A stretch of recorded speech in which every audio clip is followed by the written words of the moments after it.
अस्सलाम वालेकुम। मैं हूं महमूद सादिक और आप देख रहे हैं मेरा यूट्यूब चैनल। ये तो आप जानते हैं कि अमेरिका दुनिया के मुख्तलिफ मालिक में दहशत गर्दी के खिलाफ जंग में अपने अहदाफ हासिल करने के लिए ड्रोन हमले करता रहता है। आलमी बदमाश है, कुछ भी कर सकता है। इराक, शाम, लीबिया, सोमालिया, अफगानिस्तान, पाकिस्तान, इसके अलावा भी पता नहीं कितने ममालिक हैं जहां इसका जब दिल चाहा इसने ड्रोन अटैक किए, जिसको दिल चाहा निशाना बनाया। अभी 2 माह कबल ही अमेरिका ने अफगानिस्तान में ड्रोन हमले में अलकायदा के लीडर ऐमन अल जवाहिरी को मारा था। लेकिन ओवरऑल अगर देखा जाए तो अमेरिका के इन ड्रोन हमलों में मिलिटेंट्स कम और मासूम लोग ज्यादा मरते रहे हैं। कभी किसी मदरसा पर ड्रोन अटैक करके सैकड़ों बच्चों का कत्ल, कभी किसी शादी की तकरीब पे बम बरसाकर इसे मातम कदे में बदल देना। इस जालिम मुल्क की ज्यादतियों की लिस्ट बहुत तवील है, कोई रोकने वाला नहीं। रोकना तो दूर की बात, किसी पाकिस्तान जैसे एटमी ताकत वाले मुल्क को भी कभी इतनी हिम्मत नहीं हुई कि इसे मलामत ही कर सके। अब अमेरिका की ड्रोन पॉलिसी के हवाले से खबर आई है कि अमेरिका ने दहशत गर्दी के खिलाफ इन ड्रोन हमलों की जो पॉलिसी है उसे सख्त करते हुए इसे सदर की मंजूरी से मशरूत कर दिया है।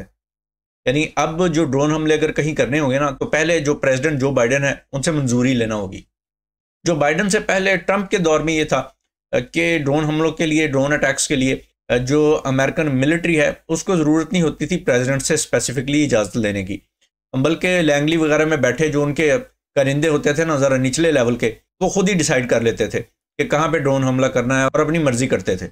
अब अमेरिकन प्रेसिडेंट जो बाइडेन ने ड्रोन हमलों की ये जो नई पॉलिसी है इस पर दस्तखत कर दिए हैं और व्हाइट हाउस में ड्रोन हमलों की इस पॉलिसी से मुतल्लिक पेंटागन और CIA को आगाह कर दिया गया है। इस पॉलिसी चेंज की वजह क्या है, वसूख से तो कुछ भी कहना अभी मुमकिन नहीं, लेकिन शायद इसकी एक वजह यूक्रेन जंग है। इस जंग में अमेरिका के रोल पर सिर्फ रूस ही तनकीद नहीं कर रहा। जैसे जैसे ये जंग तवील होती जा रही है और इसमें हलाकतों की तादाद में इजाफा होता जा रहा है, तो कुछ वेस्टर्न एक्सपर्ट्स भी अमेरिका के इस जंग में रोल को वर्ल्ड पीस के लिए नुकसानदेह करार दे रहे हैं। एक दूसरी वजह चीन भी हो सकता है, जिसके खिलाफ अमेरिका एक सर्द जंग लड़ रहा है। अभी कल ही खबर आई थी कि अमेरिका ने अपने हवारियों के साथ मिलकर वीगर मुसलमानों के इशू पर अक़वाम मुत्तहिदा में चीन के खिलाफ एक रेजोल्यूशन लाना चाहिए। ये और बात है कि वो नाकाम रहा। यूनाइटेड नेशंस में किसी अमरीकी मूव का फेल हो जाना कोई आम सी बात नहीं। ये शो करता है कि चीन ने भी अब दुनिया में अपना बड़ा साइजेबल क्लाउड बना लिया है।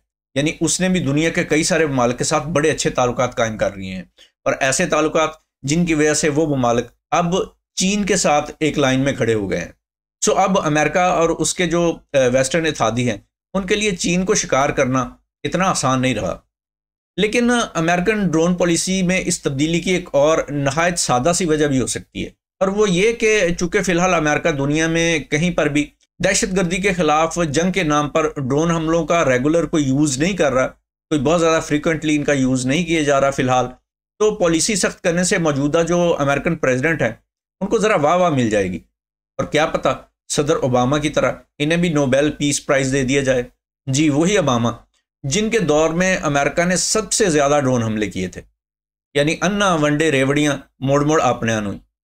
अगर उर्दू में इस पंजाबी कहावत की ट्रांसलेशन करूँ तो कुछ यूँ होगी कि एक अंधा शख्स जो है उसे लगा दिया है रेवड़ियाँ बांटने के काम पे, और वो क्या करता है, वो बार बार जाता है और उसके जो अपने करीबी लोग हैं वो उनको ही रेवड़ियाँ पकड़ा देता है, और बाकी जो दूसरे लोग हैं वो बेचारे खाली हाथ रह जाते हैं। फिलहाल के लिए इतना ही। अपना ख्याल रखिएगा। अल्लाह हाफिज़।